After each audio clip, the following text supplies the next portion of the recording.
कैसे हैं दोस्तों। आज मैं आपके लिए एक बहुत ही खौफनाक और ऑलमोस्ट अनबिलीवेबल कहानी लेकर आया हूं। आज की स्टोरी एक ऐसे कॉलेज हॉस्टल के रूम की है जिसका नंबर सुनते ही स्टूडेंट्स के चेहरों का रंग उड़ जाता था। रूम 307, एक ऐसा कमरा जो हमेशा बंद रहता था। ना वहां कोई स्टूडेंट शिफ्ट होता, ना वार्डन उसका जिक्र करना पसंद करता, और सबसे ज्यादा डरा देने वाली बात यह थी कि जो भी उस रूम में रात गुजारता, ठीक रात 3 बजे उसे एक छोटे बच्चे के जोर जोर से रोने की आवाज सुनाई देती। पहले दूर से, फिर बिल्कुल बेड के नीचे से। सोचिए, अगर आधी रात को आप हॉस्टल के एक लॉक्ड रूम में अकेले हों और किसी बच्चे के रोने की आवाज आपके बिल्कुल पास से आने लगे, तो आप क्या करेंगे? क्या वो सिर्फ इमेजिनेशन थी, या रूम 307 में कोई ऐसी रूह कैद थी जो 3 AM अपना दर्द सुनाती थी? तो टाइम जाया किए बगैर चलते हैं अपनी स्टोरी की तरफ। दिल्ली के एक पुराने इंजीनियरिंग कॉलेज का बॉयज हॉस्टल शहर भर में मशहूर था। दिन में यह जगह बिल्कुल नॉर्मल लगती थी। स्टूडेंट्स की आवाज, लाफ्टर, असाइनमेंट्स, क्रिकेट और लेट नाइट मैगी। लेकिन हॉस्टल की 3rd फ्लोर पर एक कॉरिडोर ऐसा था जहां रात होते ही अजीब सा सन्नाटा छा जाता था। उस कॉरिडोर के एंड पर था रूम 307। दरवाजे पर पुराना जंग लगा ताला, पेंट उतरा हुआ और दीवार पर स्क्रैच मार्क्स, जैसे किसी ने अंदर से बाहर निकलने की कोशिश की हो। नए स्टूडेंट्स को सीनियर्स हमेशा वार्निंग देते, 307 के पास रात को मत जाना। लेकिन हर हॉस्टल की तरह यहाँ भी कुछ लोग इन स्टोरीज को बस रैगिंग और फन समझते थे। उन्हीं स्टूडेंट्स में से एक था अमन। अमन फाइनल ईयर का स्मार्ट, कॉन्फिडेंट और थोड़ा एडवेंचरस लड़का था। उसका मानना था कि हर हॉन्टेड स्टोरी के पीछे कोई ना कोई लॉजिकल एक्सप्लेनेशन होता है। एक रात कैंटीन में बैठकर उसने दोस्तों से कहा, यार घोस्ट वोस्ट कुछ नहीं होता, सब साइकोलॉजिकल ड्रामा है। उसका दोस्त रोहित तुरंत सीरियस हो गया, ब्रो रूम 307 को लाइटली मत लो। अमन हंस पड़ा, परफेक्ट, आज रात वहीं सोकर देखते हैं। सबने मना किया, लेकिन अमन ने चैलेंज एक्सेप्ट कर लिया। वार्डन से स्पेयर की लेना मुश्किल था, लेकिन हॉस्टल के चौकीदार ने चुपके से उसे एक पुरानी की दे दी। की देते वक्त उसने बस इतना कहा, बेटा अगर रात 3 बजे कोई रोए तो बेड के नीचे मत देखना। अमन हंस दिया, लेकिन उसके दिल में एक हल्की सी ठंडक जरूर उतर गई। रात 11:45 बजे टॉर्च, कैमरा और स्लीपिंग बैग के साथ अमन 3rd फ्लोर के सुनसान कॉरिडोर में पहुंचा। ट्यूब लाइट्स हल्की हल्की फ्लिकर कर रही थी। हवा में पुरानी लकड़ी, डस्ट और सीलन की स्मेल थी। उसने की लॉक में डाली, दरवाजा धीरे धीरे खुला। क्रीक। अंदर पुराना आयरन बेड, एक स्टडी टेबल और दीवार पर बच्चों के क्रेयॉन से बने अजीब ड्राइंग्स। एक ड्राइंग में सिर्फ एक छोटा बच्चा बना था जो कोने में खड़ा रो रहा था। अमन ने हल्की नर्वस स्माइल के साथ कैमरा ऑन किया। Guys, welcome to room 307। उसे बिल्कुल अंदाजा नहीं था कि कुछ घंटों बाद वो खुद रोकर इस कमरे से बाहर भागने की कोशिश करेगा। अमन ने कैमरा ट्राइपॉड पर सेट किया, टॉर्च को स्टडी टेबल पर रखा और स्लीपिंग बैग बेड पर बिछा दिया। शुरू के कुछ घंटे बिल्कुल नॉर्मल गुजरे। वो कभी मोबाइल स्क्रॉल करता, कभी ऑडियंस के लिए फनी कमेंट्री रिकॉर्ड करता। देखा गाइस, रूम 307 बिल्कुल नॉर्मल है। लेकिन जैसे जैसे रात गहरी होती गई, कमरे का एटमॉस्फेयर बदलने लगा। 12:47 AM हवा अचानक बहुत ठंडी हो गई। 1:26 AM दीवार पर बनी क्रेयॉन ड्राइंग्स को देखकर अमन को अजीब बेचैनी महसूस होने लगी। ऐसा लग रहा था जैसे रोती हुई बच्चे की ड्राइंग उसकी तरफ देख रही हो। 2:11 AM रूम के कोने से हल्की सी सिसकियों की आवाज आई। अमन एकदम सीधा बैठ गया।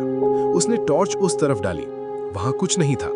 प्रोबेबली रैट्स, उसने खुद को समझाया, लेकिन उसके हाथ हल्का हल्का कांप रहे थे। 2:47 AM उसका कैमरा अपने आप ऑन हो गया। हालांकि बैटरी लगभग डेड थी। स्क्रीन पर रेड रिकॉर्डिंग लाइट जल उठी। अमन ने नर्वस लाफ के साथ कहा, ओके ये थोड़ा वियर्ड है। 2:59 AM वॉल क्लॉक की सेकंड हैंड धीरे धीरे 12 पर पहुंचने लगी। टिक टिक टिक। 3 AM उसी पल कमरे की ट्यूब लाइट जोर से ब्लिंक करने लगी। On off, on off. और फिर बिल्कुल बेड के नीचे से एक छोटे बच्चे के रोने की आवाज सुनाई दी। पहले हल्की, फिर तेज, फिर इतनी करीब जैसे कोई उसके मैट्रेस के नीचे लिपट कर रो रहा हो। अमन का गला सूख गया। उसे चौकीदार की वार्निंग याद आई। रात 3 बजे बेड के नीचे मत देखना। रोने की आवाज अब बेचैन और दर्द से भरी थी। अम्मी, अम्मी। अमन की सांसें तेज हो गईं। उसने बेड की कोने को मजबूती से पकड़ लिया, लेकिन क्यूरियोसिटी और फियर का अजीब कॉम्बिनेशन उस पर हावी होने लगा। और फिर बेड के नीचे से एक पतली सी बच्चे की आवाज आई, भैया प्लीज मुझे देख लो। अमन का पूरा जिस्म सर्दी से कांप उठा। उसके माथे पर पसीना आ गया। रूम की हवा इतनी ठंडी हो चुकी थी कि उसकी सांस से धुंध निकल रही थी। बेड के नीचे से बच्चे के रोने की आवाज अब और ज्यादा करीब आ रही थी। भैया प्लीज मुझे अकेला मत छोड़ो। अमन ने आंखें जोर से बंद कर ली। उसे लग रहा था कि अगर उसने जवाब दिया तो कुछ बहुत बुरा हो जाएगा। लेकिन फिर उसके बेड का मैट्रेस धीरे से नीचे की तरफ दबने लगा, जैसे कोई छोटा सा बच्चा बेड के बिल्कुल नीचे से अपने हाथ ऊपर रखकर धक्का दे रहा हो। अमन की चीख निकल गई। उसने टॉर्च उठाई और दरवाजे की तरफ भागा, लेकिन हैंडल हिलाकर देखा दरवाजा अंदर से लॉक हो चुका था। उसने पूरी ताकत से झटके दिए, खुल जाओ प्लीज खुल जाओ, लेकिन दरवाजा बिल्कुल नहीं हिला। पीछे से रोने की आवाज अचानक बंद हो गई। रूम में इतनी गहरी खामोशी छा गई कि अमन को अपनी हार्ट बीट तक सुनाई देने लगी।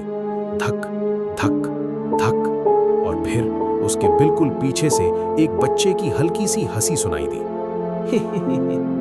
अमन धीरे से मुड़ा। बेड के पास एक छोटा सा बच्चा खड़ा था, लगभग 6 या 7 साल का। सफेद स्कूल यूनिफॉर्म, नंगे पांव, और उसकी आंखों की जगह सिर्फ गहरा स्याह अंधेरा। उसके गाल पर आंसुओं के निशान थे। बच्चे ने सीधा अमन की तरफ देखा और धीमी आवाज में कहा, उन्होंने मुझे यहीं बंद कर दिया था। अमन के पैरों तले जमीन खिसक गई। दीवार पर क्रेयॉन ड्राइंग्स अपने आप हिलने लगी। एक एक करके सब ड्राइंग्स में वही बच्चा नजर आने लगा, कभी रोता हुआ, कभी दरवाजा पीटता हुआ, कभी बेड के नीचे छिपा हुआ। बच्चा एक कदम और आगे बढ़ा। मैं सिर्फ घर जाना चाहता था। उसकी आवाज में इतना दर्द था कि अमन के दिल में पहली बार खौफ के साथ तरस भी जग गया। लेकिन फिर बच्चे ने अपना सर टेढ़ा किया और धीरे से कहा, लेकिन अब तुम मेरे साथ रहोगे। ये कहकर उसने अपना छोटा सा ठंडा हाथ अमन की कलाई पर रख दिया। अमन की कलाई पर जैसे ही उस बच्चे का ठंडा हाथ पड़ा, उसे एक तेज झटका महसूस हुआ। अचानक उसकी आंखों के सामने अजीब सीन्स फ्लैश होने लगे। एक छोटा सा बच्चा हॉस्टल के इसी रूम में अकेला रोता हुआ, दरवाजा बाहर से लॉक्ड, वार्डन और कुछ लोग उसकी आवाज इग्नोर करते हुए। बच्चा बुखार में जलता रहा, रोता रहा, और आखिर इसी रूम 307 में उसकी मौत हो गई। उसका नाम था रोहन। अमन की आंखों से आंसू निकल आए। अब उसे समझ आ गया था, ये रूह किसी को नुकसान नहीं पहुंचाना चाहती थी। वो सिर्फ चाहती थी कि कोई उसकी कहानी सुने, कोई उसे भूल ना जाए। अमन ने कांपते हुए कहा, रोहन, मैं सबको तुम्हारी स्टोरी बताऊंगा। बच्चे की सियाह आंखें धीरे धीरे नॉर्मल होने लगी। उसके चेहरे पर पहली बार हल्की सी मुस्कुराहट आई। उसने धीमी आवाज में कहा, थैंक यू भैया। रूम की लाइट्स एकदम स्टेबल हो गई। दरवाजा खुद ब खुद अनलॉक हो गया। क्रेयॉन ड्राइंग्स दीवार से गायब होने लगी और रोहन का जिस्म धुंध की तरह हवा में घुल गया। सिर्फ एक हल्की सी बच्चे की हंसी रूम में गूंजती रह गई। सुबह अमन ने प्रिंसिपल और स्टूडेंट्स को पूरी कहानी बताई। पुराने रिकॉर्ड्स चेक किए गए और वाकई 25 साल पहले रोहन नाम का एक चौकीदार का बेटा इसी रूम में गलती से बंद हो गया था। उसके बाद उसे कभी जिंदा नहीं देखा गया। कॉलेज एडमिनिस्ट्रेशन ने रूम 307 के बाहर एक छोटी मेमोरियल प्लाक लगाई। उस पर लिखा था, रोहन, तुम्हें अब कोई नहीं भूलेगा। उस दिन के बाद रूम 307 से बच्चे के रोने की आवाज कभी नहीं आई। लेकिन कहानी यहीं खत्म नहीं होती। कुछ महीने बाद अमन ने अपनी रिकॉर्डिंग दोबारा देखी।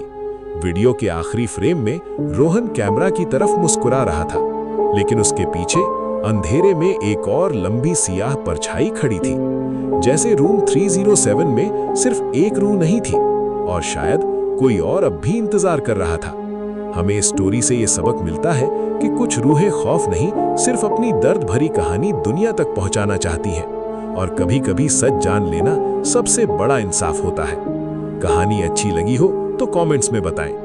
मजीद अच्छी हॉरर, सस्पेंस और मिस्ट्री स्टोरीज के लिए मेरे चैनल मिडनाइट वॉल्ट को सब्सक्राइब करें, लाइक और शेयर भी करें।